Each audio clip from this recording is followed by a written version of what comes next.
जब मैं कॉलेज कर रही थी तो एक नेबर आंटी थी, उनको मैंने ये बनाते हुए देखा था और तब मैंने उनसे पूरी रेसिपी पूछ ली थी। तो आज मैं वही आप सभी के साथ शेयर करने वाली हूँ। तो सबसे पहले प्रेम से बोलिए गणपति बप्पा मोरया, मंगल मूर्ति मोरया। तो मैं गणपति जी के लिए आज भोग के लिए बहुत सारी चीज़ें बनाने वाली हूँ। और अभी क्योंकि बुढ़वा मंगल भी आने वाला है, हनुमान जी का दिन, तो उनके लिए भी बनाऊँगी। तो ये बहुत ही अच्छा कोइंसिडेंस है कि मुझे सेम डे दोनों लोगों के लिए ये रेसिपी बनाने का मौका मिल रहा है। वैसे हमारे यहाँ पर हनुमान जयंती को बुढ़वा मंगल बोलते हैं, आपके यहाँ पर क्या बोलते हैं मुझे कमेंट करके ज़रूर बताइएगा। तो सबसे पहले मैंने यहाँ पर 3 कप भर कर के बेसन ले लिया है और इसे ना हम छान लेंगे ताकि कोई भी गुठली वगैरह ना रहे।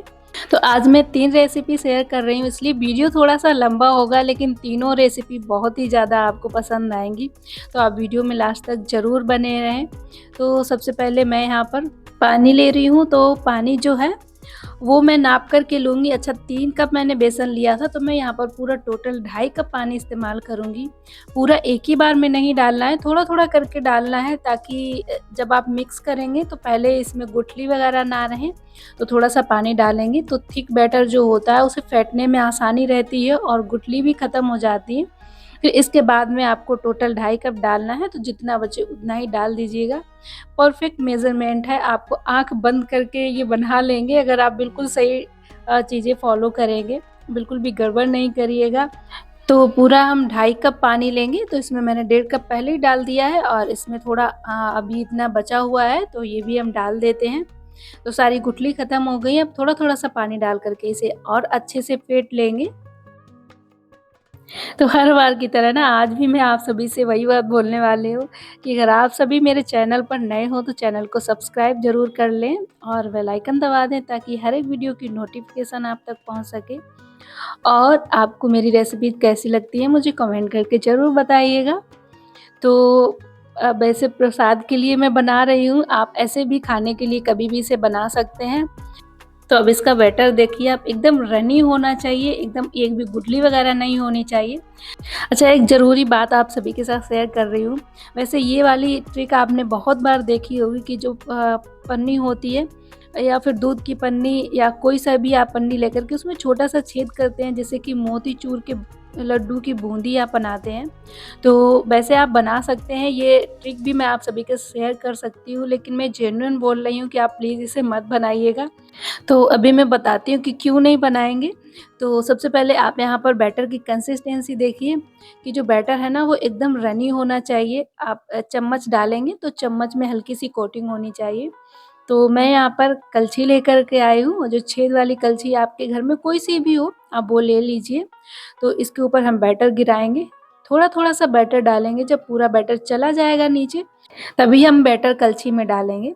तो आप देख सकते हैं कि बूंदी एक-एक गिर रही है और सारी किनार में अपने आप जा रही है, कोई भी एक-दूसरे में चिपक नहीं रही है और एकदम खिली-खिली बूंदी बन कर के तैयार होती है और बिल्कुल भी चपटी नहीं होती है, एकदम गोल-गोल बूंदी बनती है जैसे आप मार्केट से लेकर के आते हैं। कुछ-कुछ चीज़ें हैं जो आपको ध्यान में रखनी है, जैसे जब आप बूंदी गिराएँगे ना तो बहुत ज़्यादा हाइट से ना गिराएँ, नहीं तो चपटी हो जाएगी। तो इस तरीके से मैंने बहुत सारी आज बूंदी बनाई है और इन्हीं बूंदी से मैं मोतीचूर के लड्डू भी बनाऊँगी और वो बहुत ही इम्पोर्टेंट चीज़ होगी जो आप सभी के साथ शेयर करूँगी। तो इसीलिए मैंने पहले भी बोला है कि आप वीडियो लास्ट तक ज़रूर देखें। तो देखिए, जब दोबारा आप बैटर डालेंगे ना तो कलछी को थोड़ा-सा पोंछ लीजिएगा, क्योंकि नीचे की तरफ ना बहुत सारा बेसन लग जाता है, ताकि थोड़ा-सा क्लीन रहेगा तो बूंदी एकदम अच्छे से गोल-गोल गिरेगी। अच्छा, इसे बनाने में ना मज़ा भी आती है, गेम सा लगता है, जब आप बनाएँगे ना तो आपको ऐसा लगेगा और बनाएँ, खूब सारी बनाएँ। तो आपको ओवर बिल्कुल भी नहीं डालना है, जैसे ही आपको लगे कि पूरा तेल कवर हो गया है, आपको डालना बंद कर देना है। तो शुरू में फ्लेम को मीडियम रखेंगे और जब लास्ट का सिकने को रह जाएगा ना तो 1 से डेढ़ मिनट तक सेकेंगे और मुझे खूब मज़ा आ रही थी, ऐसा लग रहा था मैं इसे बनाती रहूँ, लेकिन इसे बनाने में ना थोड़ा-सा ज़्यादा टाइम लगता है। वैसे जब आप बहुत सारी बनाएँगे तो थोड़ा टाइम लगेगा, मुझे ना बहुत सारा टाइम लग गया इसमें, क्योंकि मैं बहुत सारी बनाने वाली थी, क्योंकि लड्डू भी बनेंगे इसी के और बूंदी भी बनेगी। और अभी हम इसे 1 मिनट तक लो फ्लेम पर सेक लेंगे ताकि ये अच्छे से सिक जाए।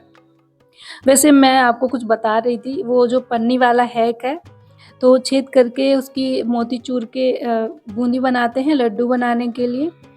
तो मैंने 1 से 2 बार उसे बना कर के देखा है और मैं बिल्कुल भी सैटिस्फाइड नहीं हूँ, क्योंकि बहुत ज़्यादा उसमें घी या तेल जाता है, जो भी आप डाल कर के सेकेंगे। मतलब इतना ज़्यादा है ना कि आपको फिर रिग्रेट फ़ील होगा कि इसमें इतना ज़्यादा तेल है और खाया नहीं जाएगा। वैसे देखने में सुंदर बनती है, एकदम छोटी-छोटी गोल-गोल बनती है, लेकिन सच में ही बहुत तेल जाता है। तो या तो अगर आपके पास एकदम महीन वाला झारा हो, मोतीचूर वाला, तो ही आप बनाएँ उससे, नहीं तो पन्नी से बिल्कुल भी ना बनाएँ। अ, ये हैक तो मैं आप सभी को बता सकती थी इस तरीके से बनाने के लिए, लेकिन फिर मैं बिल्कुल नहीं चाहती हूँ आप लोगों को मिसगाइड करना। मेरा काम है आपको एक सही जानकारी देना और उसके क्या कॉज़ हैं, क्या बेनिफिट हैं, वो भी आप सभी को बताना। अच्छा, उससे घी या तेल ज़्यादा जाता है, वो तो है ही, लेकिन उसमें ना टाइम भी बहुत ज़्यादा लगता है, और फिर अगर टाइम भी लगे और ज़्यादा ऑयली भी रहे, तो फिर खाने में भी ऐसा लगेगा कि थोड़ा-सा हेल्दी नहीं है। तो इसमें बहुत ज़्यादा तेल नहीं जाता है, मतलब आप ये समझ सकते हैं कि बिल्कुल ना के बराबर ही, क्योंकि बहुत ज़्यादा देर तक ये सेकते नहीं हैं और जल्दी से फटाफट से इसे निकाल लेते हैं, क्योंकि बूंदी तो ये जल्दी सिक जाती है और निकलते टाइम भी तेल नहीं आता है। तो उसमें क्या होता है कि जब आप निकालते हैं तो उतना ज़्यादा तेल स्क्वीज़ आउट नहीं हो पाता है। तो आप सभी लोग मुझे कमेंट करके ज़रूर बताइएगा कि आप सभी ने इस बार गणेश भगवान के लिए उनके फ़ेवरेट बूंदी के लड्डू और बूंदी बनाई है कि नहीं बनाई है? अगर नहीं बनाई हो तो इस तरीके से ज़रूर ट्राई कीजिएगा। तो मैंने बहुत सारी, लगभग 1 तसला भर कर के ये बूंदी बना ली है और इसमें से आधी मैं बूंदी बना कर के रखूँगी और आधे के मैं लड्डू बनाऊँगी। तो आप देख सकते हैं कितनी खिली-खिली एकदम गोल-गोल बूंदी बन कर के तैयार हुई है। तो इसीलिए मैं बोल रही थी कि एक पंथ दो काज, वैसे ये बूंदी बना लेंगे आप तो इसके लड्डू भी बन जाएँगे, लेकिन एकदम महीन वाले लड्डू जैसे आप मार्केट से लाते हैं उससे भी बहुत ज़्यादा टेस्टी लड्डू बनेंगे। इतनी बढ़िया आपको बूंदी दिख रही है, बूंदी आपको बिल्कुल भी नहीं दिखेगी। तो अब इसके लिए चाशनी तैयार कर लेते हैं। तो चाशनी बनाने के लिए मैं यहाँ पर 2.5 कप पानी ले रही हूँ, क्योंकि 3 कप बेसन की बूंदी बनाई है तो सभी के लिए मैं टोटल 3 कप ही चीनी लूँगी। आप चाहें तो कम मीठा कर सकते हैं, 2.5 कप चीनी ले सकते हैं, लेकिन इतनी तो लग ही जाती है, 2.5-3 कप, ये तो नॉर्मल है। और इसके बाद में क्योंकि हमने पानी का परफेक्ट मेज़रमेंट रखा तो बहुत ज़्यादा हमें बॉयल नहीं करना है। अच्छा सा बॉयल आने के बाद में हम इसमें बूंदी वाला रंग मिला देंगे, क्योंकि आदत होती है ना कि जो चीज़ दिखने में वैसी नहीं हो तो खाने में भी ऐसा लगता है कि पता नहीं कैसी लगेगी। तो जो चीज़ आँखों को देखने में आदत हो जाती है, हमें वैसी ही चीज़ें पसंद आती हैं। तो वैसे तो आप बिना रंग के भी बना सकते हैं, लेकिन मैंने थोड़ा-सा रंग डाला हुआ है येलो फूड कलर। और अब हम गैस की फ्लेम को बंद कर देंगे, इसके बाद में हम बूंदी डाल देंगे।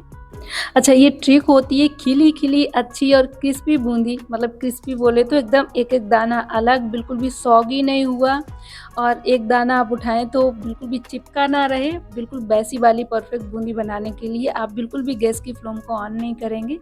चाशनी में डाल कर के इसे थोड़ी देर के लिए रेस्ट के लिए रख देते हैं। अगर आप गैस की फ्लेम पर डाल कर के पकाएँगे ना तो फिर वो हल्की-सी सॉगी हो जाती है, जिससे कि फिर वो उतना अच्छा टेस्ट नहीं आता है। तो इसमें एक और अच्छा टेस्ट देने के लिए मैं यहाँ पर भोज मसाले का केसर यूज़ कर रही हूँ। ये बहुत ही अच्छा केसर है, थोड़ी-सी आप डालेंगे ना तो बहुत अच्छी फ्रेग्रेंस आती है। मुझे तो चाशनी में डालनी थी, लेकिन मेरे दिमाग से ही उतर गया, क्योंकि बहुत देर से मैं लगी हुई थी किचन में, तो मैंने फिर बाद में ही डाल दिया। अभी भी कोई दिक्कत नहीं है, क्योंकि अभी लगभग आधे घंटे के लिए रेस्ट पे रहेगी, तब तक केसर का फ्लेवर अच्छे से आ जाएगा। चाशनी भी गरम है इसीलिए। और अब मैंने थोड़ी-सी बूंदी बचा ली थी, तो मैं डेढ़ बड़ा मतलब बड़ा नहीं, छोटा गोला ले रही हूँ गुड़ का। ये देसी गुड़ है और इसे हम छोटा-छोटा एकदम चॉप कर लेंगे, और देखिए नाप करके लेंगे इसे भी। तो ये एक आधा कप है गुड़, और बराबर क्वांटिटी में हम पानी डाल कर के इसकी एक पतली सी चाशनी बना लेंगे, क्योंकि गुड़ अपने आप में ही बहुत थिक होती है, तो इसे हम बहुत ज़्यादा बॉयल नहीं करना है। बस मेल्ट करना है और एक बॉयल आ जाने के बाद में इसमें डाल देंगे इलायची का पाउडर। और ये मैं बना रही हूँ अपने दादाजी के लिए, क्योंकि वो चीनी वगैरह नहीं खाते, उनको नुकसान करती है, तो इसलिए मैं उनके लिए कोशिश करती हूँ कि इस तरीके की चीज़ें बने तो उन्हें भी खाने के लिए मिलें। फिर अच्छा नहीं लगता ना कि हम लोग खा लेते हैं और फिर एक बहाना दे करके कि चीनी वाली चीज़ें हैं तो आप नहीं खाएँगे। तो मैंने उनके लिए गुड़ वाली बूंदी बनाई हुई है, तो उनके हिसाब से ये परफ़ेक्ट है, बिल्कुल भी नुकसान नहीं करेगी और उनका भी थोड़ा मन हो जाएगा। और वैसे उतना अच्छा टेस्ट तो नहीं कह सकते हैं जैसे हम चीनी की बनाते हैं, ऑब्वियसली गुड़ की बनी है तो गुड़ का टेस्ट तो थोड़ा-सा आएगा, लेकिन हाँ, खाने में अच्छी लगती है। तो आपके घर में भी अगर कोई ऐसा हो जिन्हें कि चीनी खाने के लिए मना कर दी गई हो, तो इस तरीके से आप उनके लिए कुछ-कुछ चीज़ें बना सकते हैं। क्योंकि अच्छा नहीं लगता है कि जब आप बहाने करते हैं कि अरे आप तो चीनी नहीं खाते हैं, तो गिल्ट फ्री काम करते हैं तो मन को भी थोड़ा-सा सुकून लगता है। तो अब देखिए जो ये बूंदी है ना, इसने अच्छे से रस पी लिया है, बिल्कुल भी एक्स्ट्रा नीचे चाशनी नहीं बची है, तो ये परफेक्ट मेज़रमेंट होता है। अगर आप कम ज़्यादा बनाएँगे तो या तो ये सूखी-सूखी रह जाएगी, बहुत ज़्यादा फिर नीचे चाशनी रह जाती है, तो फिर वो वेस्ट हो जाती है और फिर उसका आप क्या ही करेंगे। तो इसलिए बिल्कुल परफेक्ट नाप कर के सारी चीज़ें बनाने का सिर्फ़ यही एक फ़ायदा होता है कि कुछ भी वेस्ट नहीं होता है, चीज़ें भी परफेक्ट बनती हैं। तो मैं यहाँ पर ना थोड़ी-थोड़ी सी बूंदी लेकर के मिक्सी में डाल कर के पल्स मोड पर हल्का-सा रुक-रुक करके इसे चलाएँगे।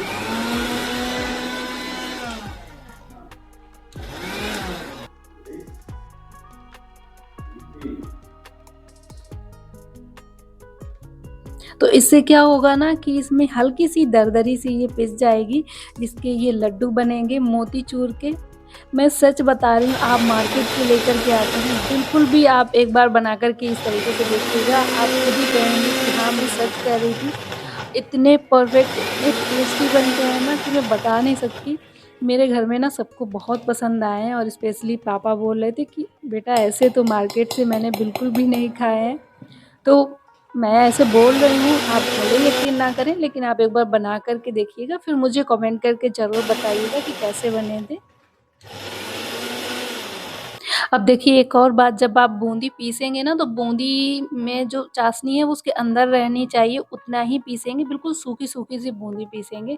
अगर आप एकदम रसेदार चाशनी वाली बूंदी पीसेंगे ना, तो वो एकदम हलवा बन जाती है, फिर उसकी बूंदी अच्छी पिसेगी नहीं, बिल्कुल हलवा हो जाएगी, फिर आप कहेंगे अरे ये तो बेकार हो गई है, सही तरीके से नहीं बताया है। तो मैं आपको सारी चीज़ें बिल्कुल परफेक्ट बता रही हूँ, आप ऐसे ही कीजिएगा, बिल्कुल भी चाशनी वाली बूंदी ना पीसें। मैंने आधे से ज़्यादा बूंदी पीस ली थी और देखिए बाद में बची हुई बूंदी मैं ऐसे ही सर्व कर रही हूँ। इसमें थोड़े से खरबूजे के बीज डाल देंगे, खाने में थोड़े से अच्छे लगते हैं। और देखिए बूंदी में अलग से बिल्कुल भी चाशनी नहीं है, बिल्कुल उतनी ही परफेक्ट चाशनी है। तो सही मेज़रमेंट यही है कि आप अगर 3 कप बेसन ले रहे हैं, तो जितना आप बेसन ले रहे हैं उसके बराबर क्वांटिटी में चीनी भी लीजिएगा। तो मैंने 3 कप बेसन लिया था और 3 कप ही चीनी ली थी। और अब देखिए ये जो गुड़ वाली बूंदी है ना, इसने भी गुड़ को अच्छे से अब्ज़ॉर्ब कर लिया है। तो अब हम यहाँ पर लड्डू बनाना स्टार्ट करते हैं। आपको देखने में ही इसका जो बैटर है ना, वो लग रहा होगा कि हाँ, दरदरा सा है और ये बिल्कुल परफेक्ट साइज़ के लड्डू बन कर के रेडी हुए हैं।